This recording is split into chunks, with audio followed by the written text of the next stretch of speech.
যদি আমরা 11টি কর্তব্য না জানি তাহলে তার পালন কি করে করব? তো সেই 11টি যে কর্তব্য আছে সেই 11টি কর্তব্যতে সর্বপ্রথম আছে সংঘ পূজা। কি আছে? সংঘ পূজা। তো শ্রী সংঘ কাকে বলে? শ্রী সংঘ কি জিনিস? শ্রী সংঘ নিয়ে যদি আমাদের বুদ্ধি থাকে না তাহলে আমরা শ্রী সংঘের ভক্তি কি করে করব? তো যে শ্রী সংঘ কি জিনিস? তো বলে শ্রী সংঘ সাধু সাধ্বী সেবক সেবিকা সম্মিলিত হয়ে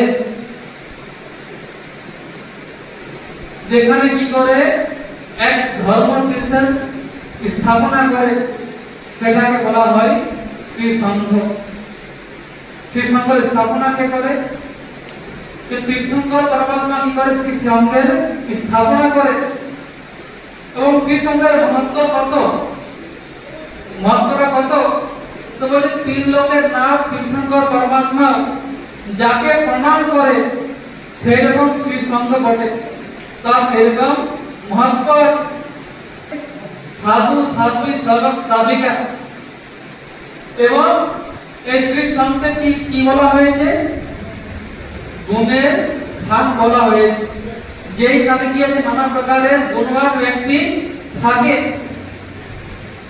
শ্রী সংঘের ভিতরে হতে পারে কারুর যে জীব, কারুর যে আত্মা, সে কি হতে পারে পরবর্তীকালে তীর্থঙ্কর পরমাত্মা হতে পারে। কারুর জীব গণধর ভগবান হতে পারে, কারুর জীব সমীপ কালে কি মোক্ষগামী হতে পারে। তো এইরকম ভাগ্যাত্মা যে শ্রী সংঘে থাকে সেই শ্রী সংঘের তীর্থঙ্কর পরমাত্মা কি করে? প্রণাম করে, নমন করে। আর সেইরকম শ্রী সংঘের ভক্তি প্রত্যেকটা ব্যক্তির কি দায়িত্ব, উত্তরদায়িত্ব এরকম যে শ্রী সংঘ আছে সেই শ্রী সংঘের ভক্তি করা। তো সেই শ্রী সংঘের ভক্তি কিরকম ভাবে করা হয়?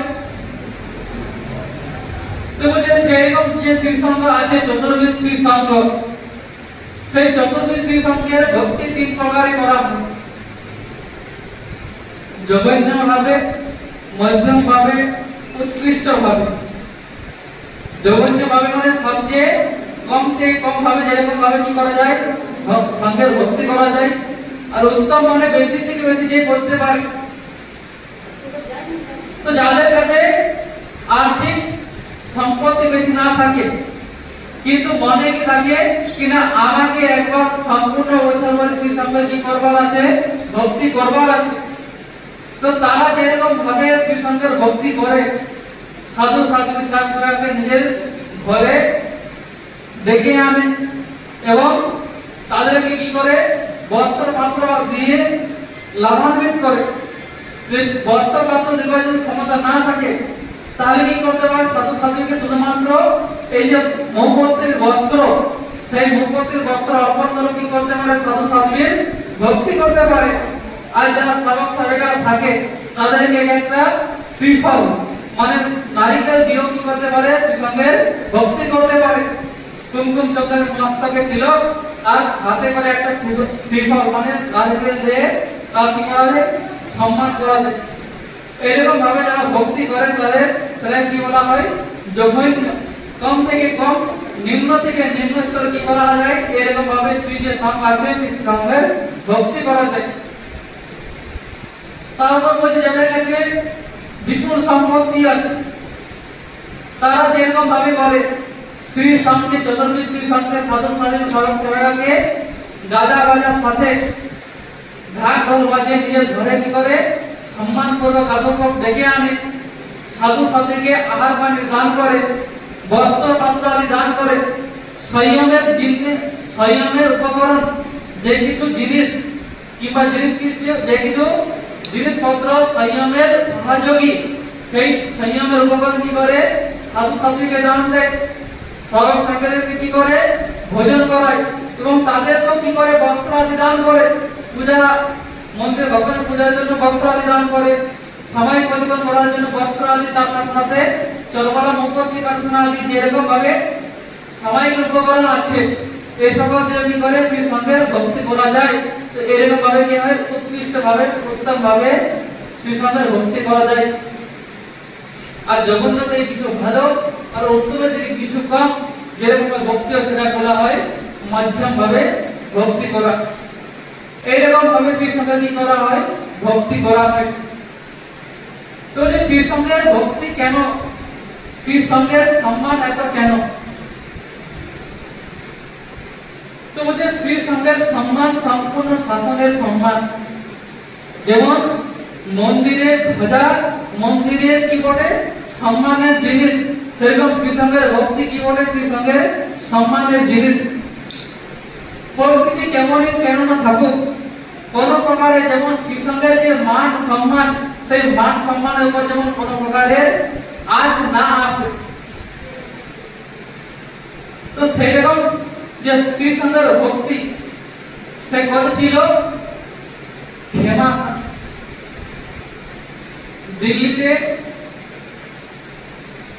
মোহাম্মদ বেগড়া নামের বাদশাহ রাজত্ব করত এবং দিল্লিতে তার সামন্ত রাজা সাদুল খান সেখানে কি করত, সেখানে রাজ্যভার সামলাত।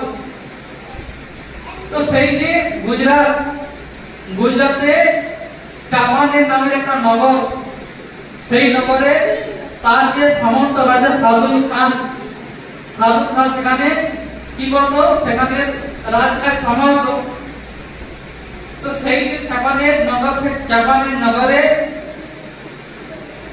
যত মহাজন ছিল, শ্রীমন্ত ছিল, কিংবা যদি বলো জৈনরা ছিল, তাদের যে কি বলবো সম্মানীয় ব্যক্তি চাপসি মেহতা, তো সেই নগরের কে ছিল সবচেয়ে ধনী ব্যক্তি ছিল এবং জৈনদের সম্মান ছিল। তো সেই চাপানের নগরের একটা ভাট ছিল। ভাট কি করে, ভাট রাজা আদি যারা গুণীজন ব্যক্তি থাকে তাদের গুণগান করে এবং তাদের গুণগান করে তার কি চলে, আজীবিকা চলে। তো সেই রকম বঙ্গ নামের একটা ভাট ছিল, যে কি করতো, যে মোহাম্মদ বেগড়া যে বাদশা ছিল তার গুণগান করতো, তার জন্য কি করতো, রাজ্য থেকে বেতন পেত। কিন্তু সেই যে মহাজনরা ছিল তাদের গুণগান কি করতো, আরো বেশি করে করতো। একদিন কি হয়, সকাল সকালে চাপসি নেতা আর সামনে দিকে সাদুল খান মানে সামন্ত রাজা এক রাস্তা থেকে আসতেছিল। দুজনেই পরস্পর মুখোমুখি দেখা হয়, দুজনেই একজনের কি করে সম্মান করে এবং সঙ্গে কি করছেন, সকাল সকাল হেঁটে যাচ্ছিল। তো হেঁটে যাওয়া রাস্তার মাঝখানে কি আছে, সেই যে বঙ্গ নামের ভাট, সেই ভাটের নিবাস পড়ে। আর সেই ভাট সেই সকাল সকাল কি করতেছিল, নিজের মন থেকে খুব ভালোভাবে কি করতেছিল, গুণগান করতেছিল। প্রথমে যে বাদশা ছিল তারা গুণগান করলো এবং তারপর যে মহাজনরা ছিল তাদের গুণগান আরো বেশি করে করলো। তো মহাজনদের গুণগান বাদশার থেকে বেশি হওয়ার কারণে সেটাকে শুনে সেই যে সামন্ত রাজা সাদুল খান ছিল তার মনে আগুন লেগে গেল, কি এই বঙ্গ যে রাজ্য ধনে কি করছে, নিজের জীবনযাপন করছে, কিন্তু গুণগান যখন করার সময় আসছে তখন গুণগান কার করছে, এই যে মহাজনরা আছে তাদের গুণগান বেশি করছে। তো তার মনে আগুন লেগে যায়। সে কি করেছে, যে বঙ্গ ভাট ছিল তাদের রায় দরবারে ডাকে। রায় দরবারে যখন ডাকে তখন জিজ্ঞেস করা হয় কি তুই তো নুন কার খাচ্ছিস, তুই তো নুন খাচ্ছিস বাদশাহ, আর গুণগান যখন করবার সময় আছে তখন গুণগান করিস এই মহাজনদের, এরকম অন্যায় তুই কি করে করতে পারিস? তো বঙ্গ যে ভাট ছিল সে সাদুল খানকে বলে দিল যে আমি নিশ্চয় কি করি, বাদশার গুণ গাই, সেই জন্য গুণগান করি, কিন্তু কোন প্রকারের বিপদ আপদ কেন না আসুক, সবচেয়ে আগে যদি কেউ সাহায্য করতে পৌঁছে সেটা কারণ এই মহাজনরা, সেই জন্য এই মহাজনদের গুণগান আমি কৃতজ্ঞ ভাব থেকে করি। যদি এটাতে কোনো ভুল থাকে তাহলে তুমি যেমন দণ্ড দিবে আমি সেরকম দণ্ড স্বীকার করতে তৈরি আছি। চাপসি মেধাও সেই পাশে বসেছিল। বাবুর মুখে এরকম কথা শুনে চাপসি মেধা বুঝে গেল কি এ তো শুধু সাপকে জাগাবার মতো দুঃসাহস করছে, কিন্তু সম্মানের কথা ছিল সেই জন্য সেখানে চুপ ছিল। সভা বিসর্জিত হয়ে গেল, সবাই লোক নিজের নিজের কাজে ব্যস্ত হয়ে গেল। কিন্তু সেই যে সাদর খান তার মনে রয়ে গেল কি এর যে অপমান করেছে সে অপমানের বদলা আমি নিশ্চয় নেব। চাপসি মেধা বুঝে গেছে যে আজ নাই তো কাল এই যে সাদর খান আছে সে বদলা নেবার যদি কোনো একটা অবসর পায় তাহলে সেটাকে ছাড়বে না। নিজের ঘরে যাওয়ার পর সে বম্ব ভাটকে ডাকে আনে, তুই এমন তুই কেন করলিস? তুই তো জানিস ও কিরকম ব্যক্তি, যদি কালকে তোমার উপর কোনো প্রকারের আক্রমণ করে তো কি হবে? বলে আমি আমার ধর্ম জানি, আর এই কথার জন্য আমাকে যেমন প্রাণ দিতে হচ্ছে, আমাকে কোনো দুঃখ নেই, কষ্ট নেই। তো চাপসি মেধা বলে ঠিক আছে, আমি বুঝলাম কি তোর মনে মহাজনদের প্রতি কি আছে, কৃতজ্ঞ ভাব আছে, কিন্তু প্রত্যেকটা জিনিস যেটা মনে থাকে প্রত্যেকটা জিনিসকে ঠোঁটে আনার দরকার নয়। বলবার আগে কমসে কম একবার ভেবে তো দেখেছিস কি হবে এর পরিণাম। তাহলে পরিণাম যে হবে দেখা যাবে। রাত দিন বিতে যায়, কথাটাও চলে যায়। সময় গ্রীষ্মকাল আছে।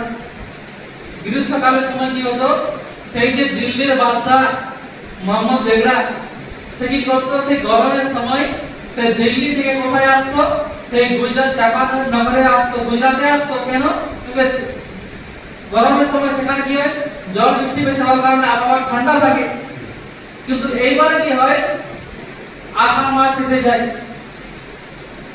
সময় পার হতে যায়, কিন্তু আকাশ থেকে জলে একটা বিন্দু পর্যন্ত পড়ে না।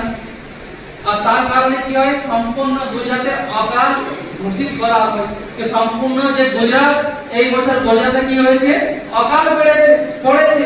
জলে এক বিন্দু না পড়ার কারণে কোন প্রকারের ফসল হয় না।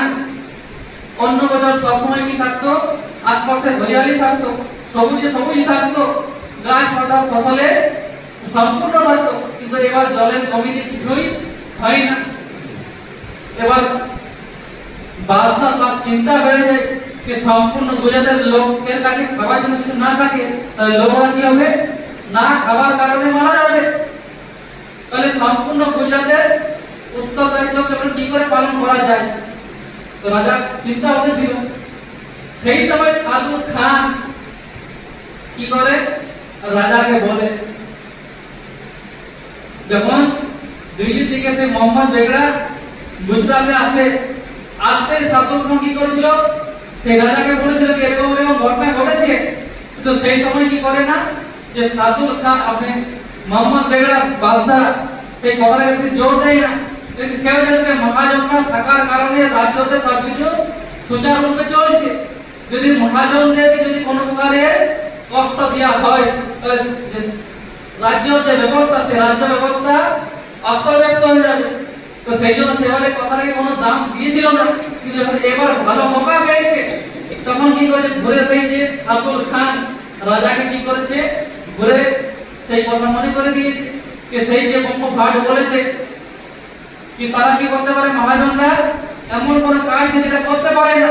তো যদি এইবার সম্পূর্ণ গুজরাটকে এক বছর ভর পর্যন্ত অন্য জলের ব্যবস্থা করবার আছে, তো সেই মহাজনদেরকে দিয়ে দিন। আপনি ওদেরকে বলুন, ভগবানকে ডেকে বলুন যে যদি সেই যে মহাজনরা আছে আর তাদের যে বিরোধ, তাদের যে এই যে পদ আছে সেটা বাস্তবিক, তাহলে কি করে, এবং সম্পূর্ণ বছর ধরে যে গুজরাটে যত লোক আছে সব প্রত্যেকটা লোককে যেমন কি করে ভোজন পানির ব্যবস্থা করে। আর যদি না করতে পারে তাহলে তাদের যে বিরোধ আছে, মহাজনের যে পদ আছে সেই পদকে কি করতে হবে, ছাড়তে হবে। আর তার সাধারণত জীবনের অন্ত হয়ে যাবে। তো সেই যে বঙ্গ ভাট ছিল সে বলল ঠিক আছে, আপনি যেমন আজ্ঞা করেন, মহাজনরা সম্পূর্ণ বছর পর কি করবে, গুজরাটের এক একটা লোককে কি করবে, ভোজন আর তার গ্রহণ করার জন্য জলের বন্দোবস্ত করবে। সেই খবর চাপানের নগরে আগুনের মতো ছড়িয়ে যায়। চাপসি নেতা এবং তার সাথে সাথে যে যারা সংঘের অগ্রণী ছিল সবাই এক জায়গায় কি হয়, একত্রিত হয়। তো একত্রিত হয়ে কি করে, এবার কি করা যায় তা নিয়ে কি করে বিচার বিমর্শ করে। এক মাসের অবধি বাদশাহ কি করলো, বুঝা গেল যে এক মাসের অবধি দিন, এক মাসের অবধি ভিতরে আমরা কি করবো, সম্পূর্ণ বন্দোবস্ত করে দেব। আর সেই দিন চাপানের নগর চাপসি মেধা এবং চাপসি মেধার মতো যত বড় বড় শ্রেষ্ঠ সামন্ত ছিল সবাই কি করলো, নিজের নিজের শক্তি অনুসারে সম্পূর্ণ গুজরাটকে চালাবার জন্য কি করে ধনের দান দিতে লাগলো।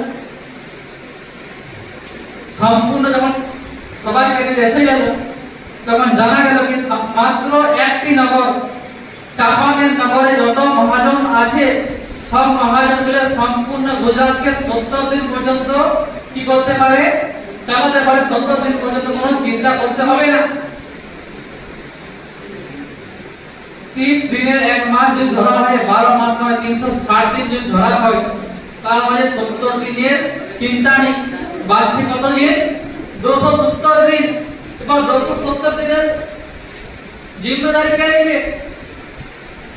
তো সেই জন্য কি করে, সেই সময় চাপসি মেধা নিজের নগর থেকে পাটনের দিকে প্রয়াণ করে, পাটনের দিকে বের হয়। সেই সময় গরুর গাড়ি ঘোড়ার গাড়ি ছাড়া বাহন ছিল না।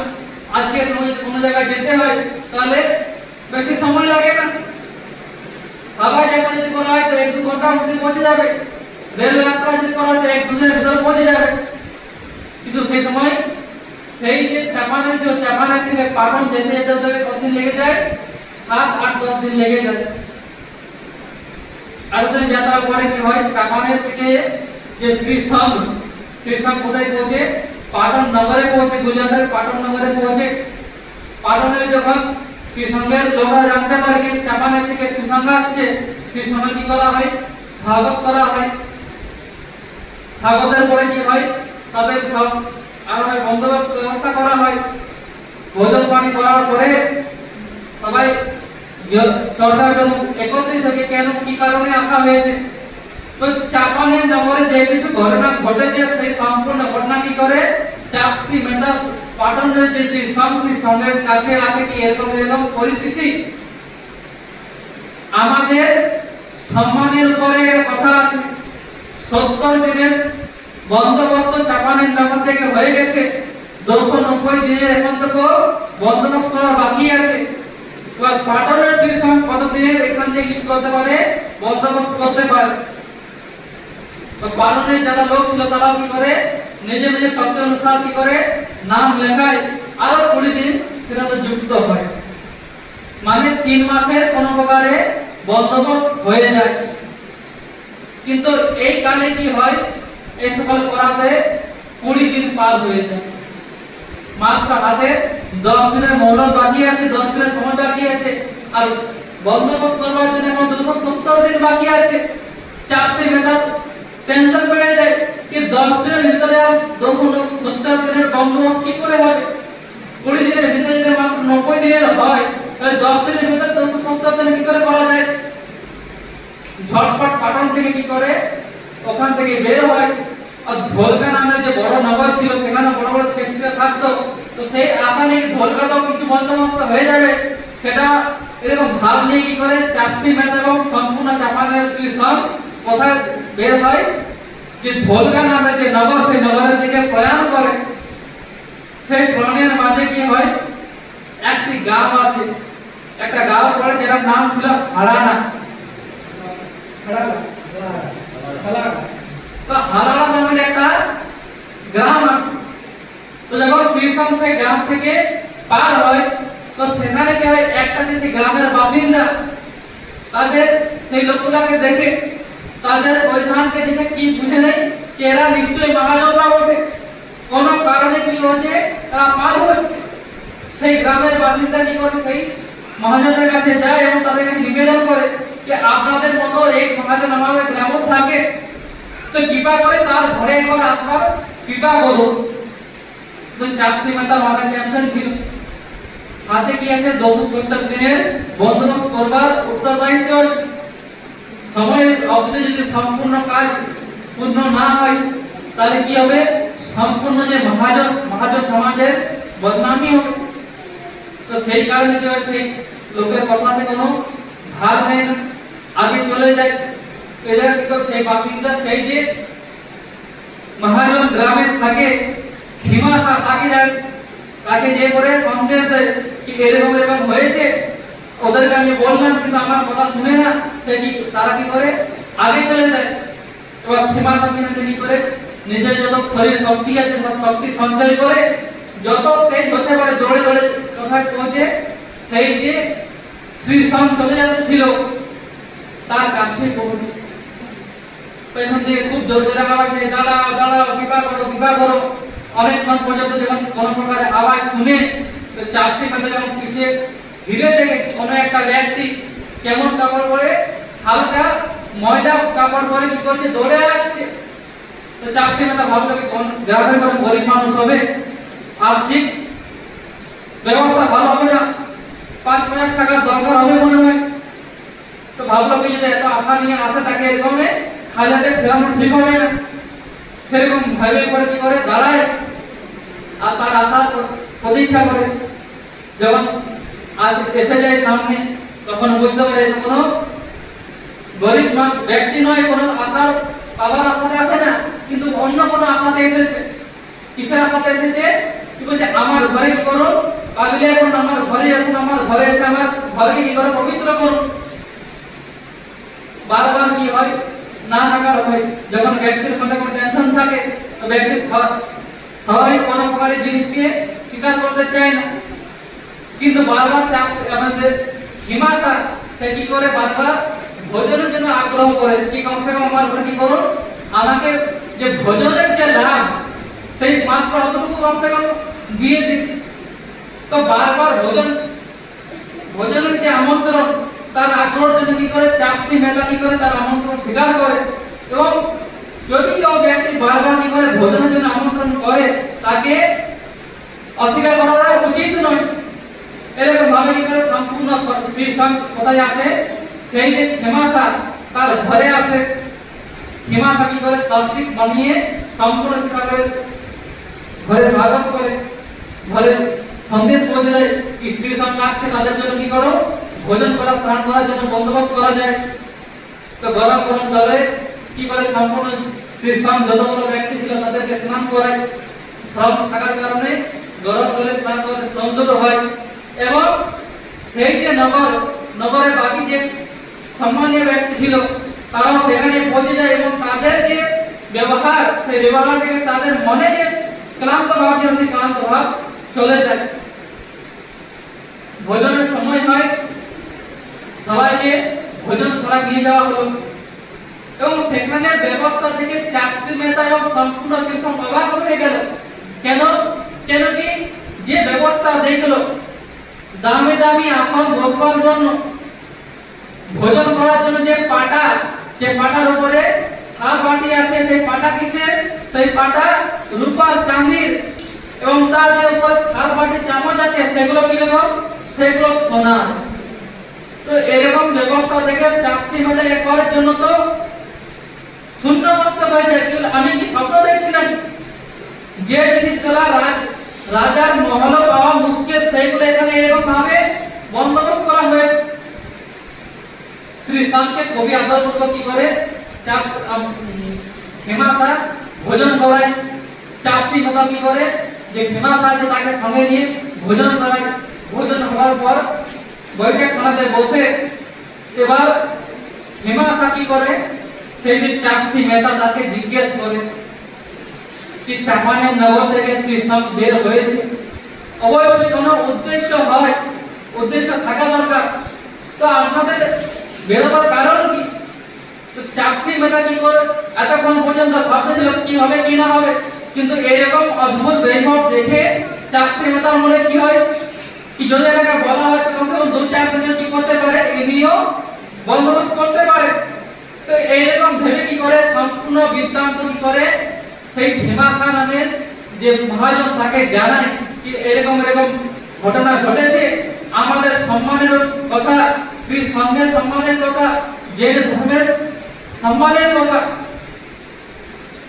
তো এই কথা শুনে ভীমাখা মনে একদম যেমন গদগদ হয়ে যায়। সে কি করে সেই যে লিস্ট কার কতদিন ছিল কার কতদিন আছে সেই লিস্ট নিল এবং তার বাবার কাছে গেল যে বাবা এরকম ঘটনা ঘটেছে, এবার বলো তোমার কি ইচ্ছা, কতদিন আমি বন্দোবস্ত করব। তো তার যে পিতা বলে দেখ ভীমা এই যে ধন ধন কি রকম ধন নশ্বর, এই যে জীবনটা কি রকম জীবনটা নশ্বর। এই ধন থেকে জীবন থেকে যতটা পুণ্য কামাতে পারিস যতটা পুণ্য অর্জন করতে পারিস ততটাই কম। তো যতটা ইচ্ছা আছে তুই ততটা নিয়ে। তো কি করে সেই সময় ভীমাখা সেই যে লিস্টকে বন্ধ করে কার কাছে যায় চাকরি নেতার কাছে যায় এবং হাত জড়িয়ে করে বলে কি ফেস্টিভ্যালিও যতদিনের বাকি আছে ততদিনের লাভ যেন আমি একাই পাই। তো চাকরি নেতার সঙ্গে সঙ্গে সম্পূর্ণ শ্রী সংঘবাদ একদিন নয় দুদিন নয় 1 মাস নয় 2 মাস নয় সম্পূর্ণ 9 মাস 270 দিন ভোজন করার জন্য 200-400-500 লোক নয়, সম্পূর্ণ গুজরাট রাজ্য লক্ষ লক্ষ লোক আছে, লক্ষ লক্ষ লোককে সম্পূর্ণ বছর ভর ভোজন করানো খাবার ফেললো। ঘুরে বললো কি চাপসে ভীমাখা আরেকবার ভেবে নি দান করা খুবই ভালো জিনিস, ধর্মের কাজ করা খুবই ভালো জিনিস, কিন্তু এমন নাকি তার পেছন থেকে তোমার কি হয় পশ্চাৎ যেমন না হয়। দান ওটাই সত্য ওটাই সফল যেটা করার পর যেন পিছন থেকে ঘুরে কি না হয় পশ্চাৎ না হয়। তখন শেষ সময় ভীমাখা বলে যে আপনার তো শ্রী সঙ্ঘের অগ্রণী বড় নগরের আপনি শ্রীমন্ত শেঠ নানা প্রকারের ধর্মের কাজ করেন করে আসছেন এবং ভবিষ্যৎ করতে পারবেন।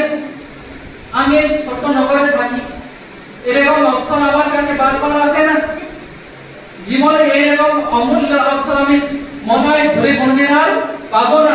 তো এই অবসরটি আমার কাছ থেকে আপনি কেড়ে নেবেন না। তো সেই সময় কি করে চাকরি নেতা শ্রী সঙ্ঘ কি করে তার জয়জয়কার করে কি এমন এক ব্যক্তি সামান্য পোশাকে, তার পোশাক এমন নাকি খুব বড় ধনী ব্যক্তি সোনার কোটি গলায় সোনার হার সামান্য এক গ্রামীণ যেমন পরিধান করে থাকে যেমন বস্ত্র পরে থাকে সেরকম পরে থাকে, কিন্তু ধনের বিপুল সম্পত্তি তার সত্ত্বেও সেই ধনের উপরে কোনো অহংকার নেই কোনো গর্ব নেই।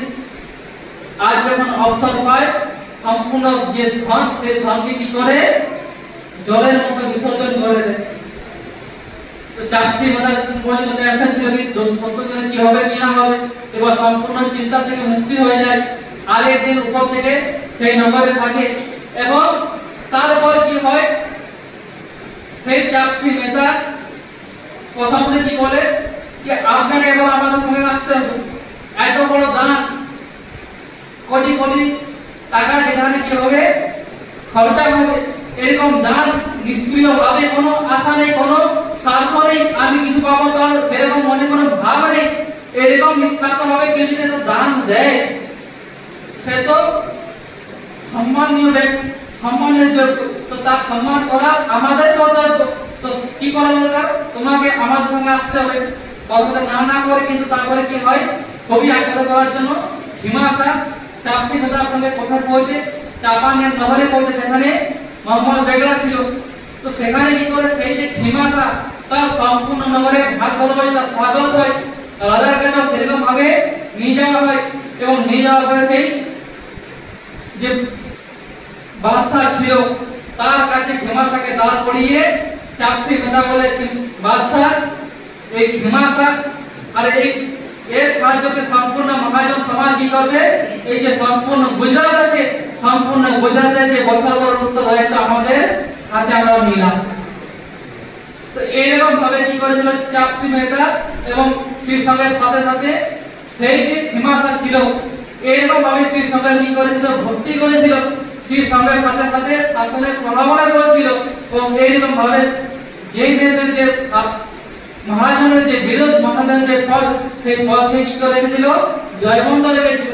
তো এরকম ভাবে আমাদের কি কি করা দরকার কি সেই সঙ্গকে সম্পূর্ণ বছর ভরে কমসে কম একবার নিজের ঘরে কি করে আমন্ত্রণ দেওয়া এবং নিজের যত শক্তি আছে শক্তি অনুসারে কি করা কৃষ্ণকে ভক্তি করা। এবং দ্বিতীয় নম্বরে যে কর্তব্য সেটি বলছে সেটা হচ্ছে সাধর্মিক ভক্তি। কালকে আমরা 5 কর্তব্যের কথা বলছিলাম, সেখানে কি ছিল সাধর্মিক ভক্তি ছিল। তো সাধর্মিক ভক্তি দ্বিতীয় কর্তব্য। সাধর্মিক যারা সাধর্মী হয় এবং তার ভক্তি করা সেটা যেরকম ভাবে কিরকম ভাবে দ্রব্য থেকে এবং ভাব থেকে। দ্রব্য থেকে কি রকম যদি তার কোনো প্রকারের আর্থিক সাহায্য দরকার তাহলে তাকে কি করা আর্থিক সাহায্য করা। এবং যদি কোনো ব্যক্তি সাধর্মিক হয় কিন্তু পরিস্থিতি বসে সে যদি নিজের ধর্ম থেকে আলাদা হয়ে যায় কিংবা নিজের ধর্ম ছাড়া তার কাছে কি হয়ে যায় পরিস্থিতি এমন এসে যায় সে এবার নিজের ধর্ম ছেড়ে অন্য ধর্ম গ্রহণ করতে চলে যাচ্ছে, সেই সময় তাকে কি করা নিজের ধর্মতে পুনঃস্থিত করা সেটা হচ্ছে ভাব থেকে সাধর্মিক ভক্তি।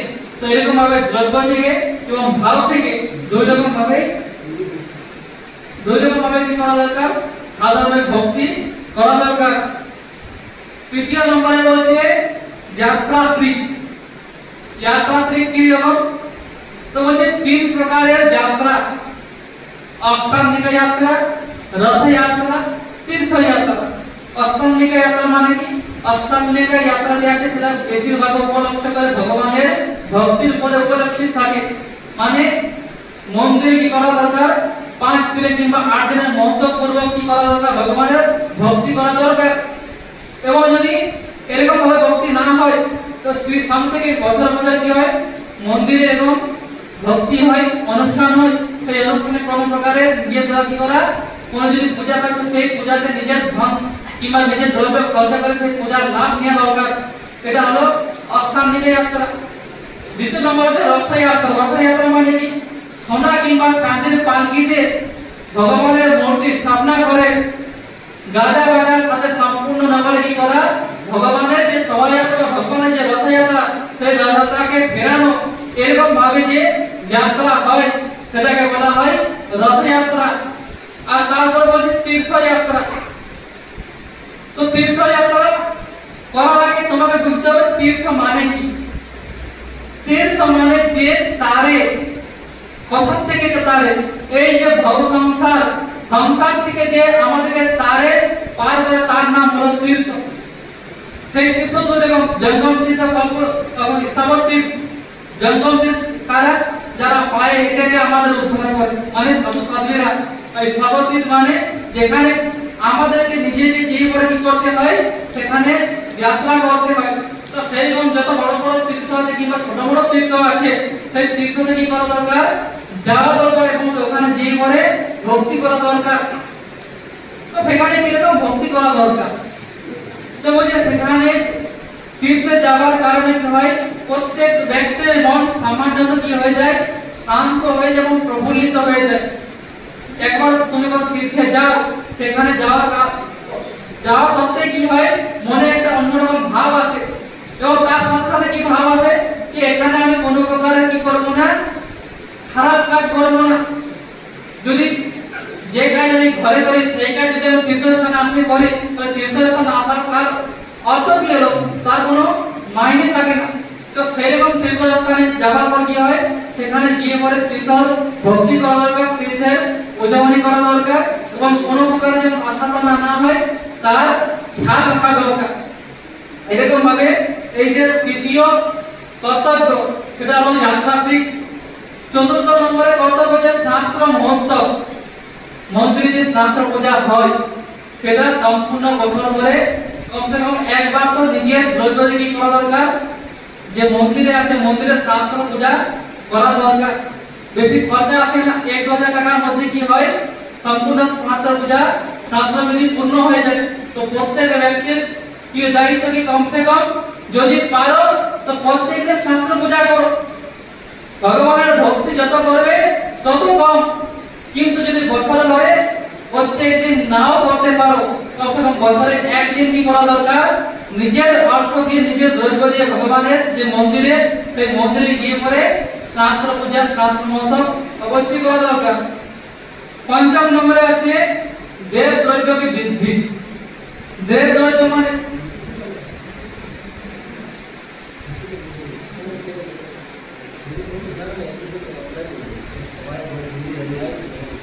দেব দ্রব্য মানে আমাদের জৈন ধর্মতে দেব কাকে বলা হয়েছে, অরিহন্ত এবং সিদ্ধ পরমাত্মা। তো অরিহন্ত এবং সিদ্ধ পরমাত্মাকে যে ধন কি করা হয় অর্পণ করা হয় সেটাকে বলা হয় দেব দ্রব্য। তো দেব দ্রব্য বৃদ্ধি কেন বলেছে, কি বলছে, একটা ব্যক্তি যার মনে ধর্ম নিয়ে কোনো বুদ্ধি নেই, যে জানে না ধর্ম কি অধর্ম কি, সেই ব্যক্তিও যদি কোনো কারণে একবার মন্দিরে যায় সেখান থেকে কি হতে পারে, তার উদ্ধার হতে পারে।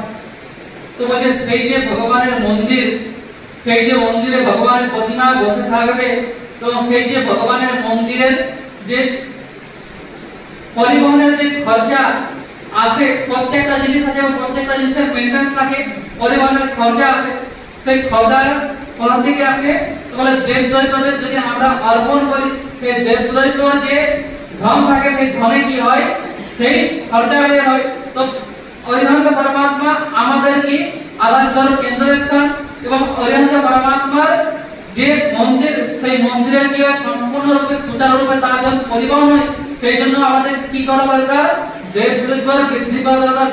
দেব দ্রব্য আমাদের কি করা দরকার, যে ধন সেই ধনের কি করা দরকার, দান করা দরকার। এরকম ভাবে যদি আমরা দেব দ্রব্য বৃদ্ধি করি সেই কারণে কি হয়, আমাদের যে ধন আছে সেই ধনের সদুপয়োগ হয়, আমাদের মনে যে পরমাত্মার প্রতি ভক্তি আছে সেই ভক্তি কি হয় আরো সুদৃঢ় হয়, আমাদের যে সম্যক্ত আছে সেই সম্যক্ত শুদ্ধি হয়, এবং তার সাথে সাথে সেই মন্দিরের কারণে যে যে জীব সম্যক্ত ভাবে কিংবা ধর্মের রাস্তায় আসবে, ধর্ম মার্গে জড়বে, তার পুণ্যটাও আমাদের কাছে আসে। সেই জন্য কি করা দরকার, নিঃস্বার্থ ভাবে দেব দ্রব্য বৃদ্ধি করা দরকার। তারপরে যে কর্তব্য সেটা হচ্ছে মহাপূজা। মহাপূজা মানে কি, মন্দিরে কোন প্রকারের বড় রকম পূজা করানো দরকার।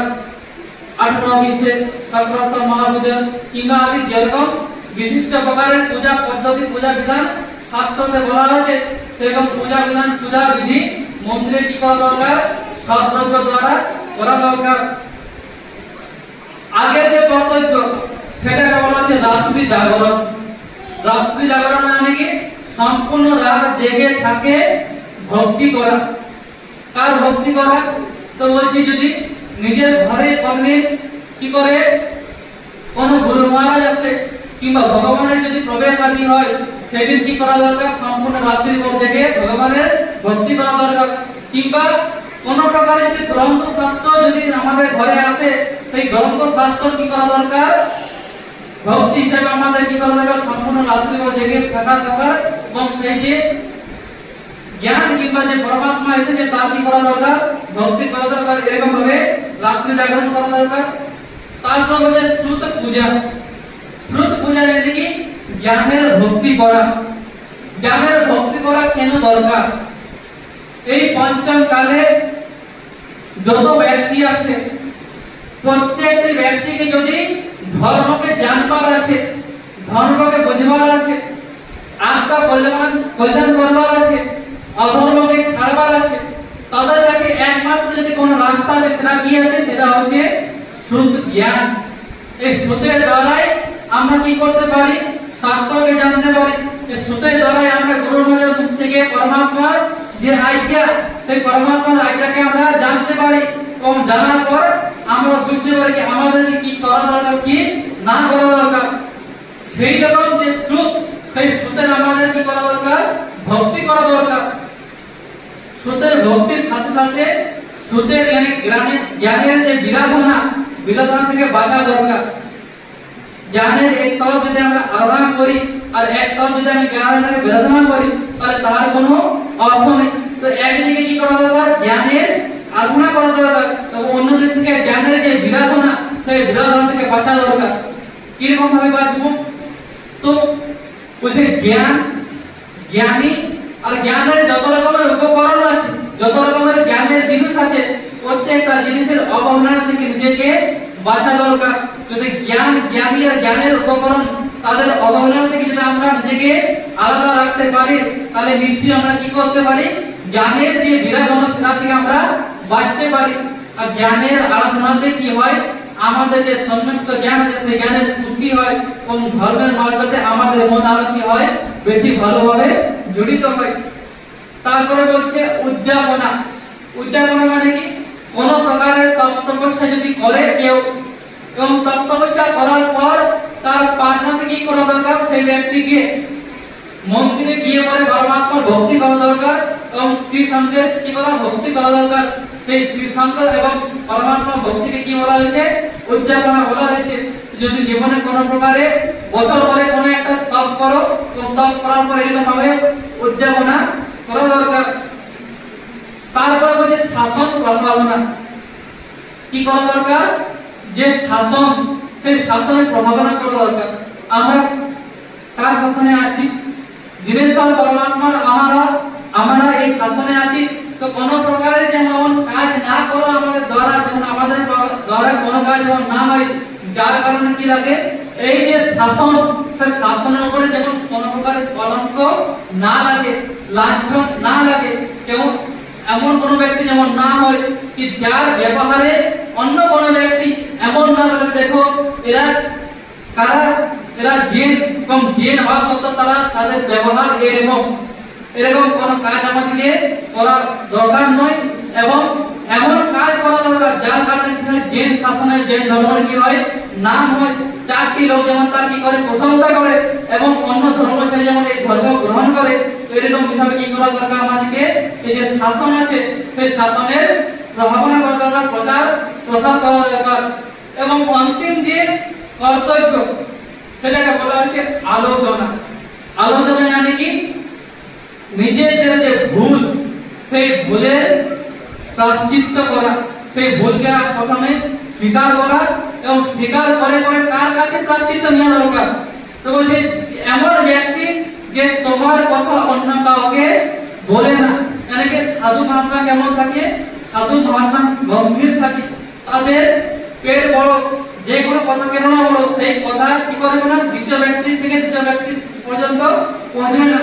তো সম্পূর্ণ বছর ভরে যেরকম তোমার পাপ কর্ম হয়ে থাকে কিংবা যে কোনো প্রকারের ভুল কাজ তোমার দ্বারা হয়ে থাকে, সেই ভুল কাজ, সেই পাপ কর্ম কি করা দরকার, সেই পাপ কর্মের একটা লিস্ট বানাও এবং তার যে প্রায়শ্চিত্ত সেটা কি করো, গুরু ভগবানের কাছে করো। গুরু ভগবানের কাছে তুমি যদি প্রায়শ্চিত্ত নিয়ে নাও তাহলে কি হবে, তোমার সম্পূর্ণ বছর যে কিছু পাপ কিংবা যে কিছু ভুল হয়ে থাকে তার প্রায়শ্চিত্ত হয়ে যাবে। এবং একবারে না, যেমন একটা রুমকে, একটা কক্ষকে যদি সম্পূর্ণভাবে পরিষ্কার করা হয় এবং বাহির থেকে তালা দিয়ে রাখা হয়, কিন্তু যদি 10 দিন পরে ঘুরে দেখো, ঘুরে ফিরে কি হয়, সেই ঘরের ভিতরে নোংরা ফেলেই যায়। তো সেই রকম যদি একটা রুমকে সম্পূর্ণভাবে বন্ধ রাখার পর তার ভিতরে যদি কি হয়, ধুল আসতে পারে, ময়লা আসতে পারে, শরীরময় প্রত্যেক বছর আলোচনা দেওয়ার পরও কি হয়, আমাদের ভিতরে কোনো না কোনো প্রকারে কি আসতে থাকে, দুর্ভাবনা, খারাপ কর্ম হতে থাকে। সেই জন্য কি বলে, প্রত্যেক কি করা দরকার, এরকম ভাবে নিজেদের যে ভুল সেই ভুলের স্বীকার করা দরকার। শাস্ত্রতে বলা হয়েছে কি এই পৃথিবীতে যত পাহাড় আছে সব সম্পূর্ণ পাহাড়কে কি করে দেওয়া দরকার, করে দেওয়া যায়, সোনা যদি বানিয়ে দেওয়া যায়। এবং যত নদী আছে, নদীর তীরে যত বালুর কণ আছে, সেই প্রত্যেকটি কণকে যদি রত্ন বানিয়ে দেওয়া হয়, মানে হীরা মানে মুক্ত যদি বানিয়ে দেওয়া হয়, তুমি এই সম্পূর্ণ ধন নিয়ে তুমি যদি দান করো, তো সেই দানের কি হবে না, তোমার একদিনের পাপ কর্ম মুছাবে না। কিন্তু তার থেকে বড় কি বলা হয়েছে, এই আলোচনা পদ্ধতি বলা হয়েছে, যদি সম্পূর্ণ বছর পরে নিজের ভুল নিজের মুখ থেকে বিনা কিছু মনের দুর্ভাবনা থেকে কোন খারাপ ভাব ছাড়া তুমি যদি এরকম কি করো, প্রায়শ্চিত্ত নিয়ে নাও, তাহলে তুমি তোমার সেই অসৎ কর্ম থেকে তোমার কি হতে পারে, মুক্তি হতে পারে। তো এরকম 11টি কর্তব্য এই যে পজিশন মহাপর্ব আমাদেরকে শেখাচ্ছে কি 11টি কর্তব্য কি করা দরকার, প্রত্যেকটা ব্যক্তিকে বছর ভরে পালন করা দরকার। যদি পালন বছর ভরে না থাকে তো কমসে কম এই 8 দিনের ভিতরে কি করো, 5টি কর্তব্যের সাথে এই কর্তব্যগুলো কি করো, পালন করো। এরকম ভাবে যদি আমরা পজিশন মহাপর্ব আলোচনা করি, তো পজিশন মহাপর্ব মধ্যখানে যে কিছু শাস্ত্র আজ্ঞা পরমাত্মা আজ্ঞা আমাদেরকে দেওয়া হয়েছে সেগুলো যদি আমরা পালন করি, তারপর সে আমরা কি করবো, এই যে মহাপর্ব আছে এই মহাপর্বকে আমরা সফলভাবে পালন করতে পারবো।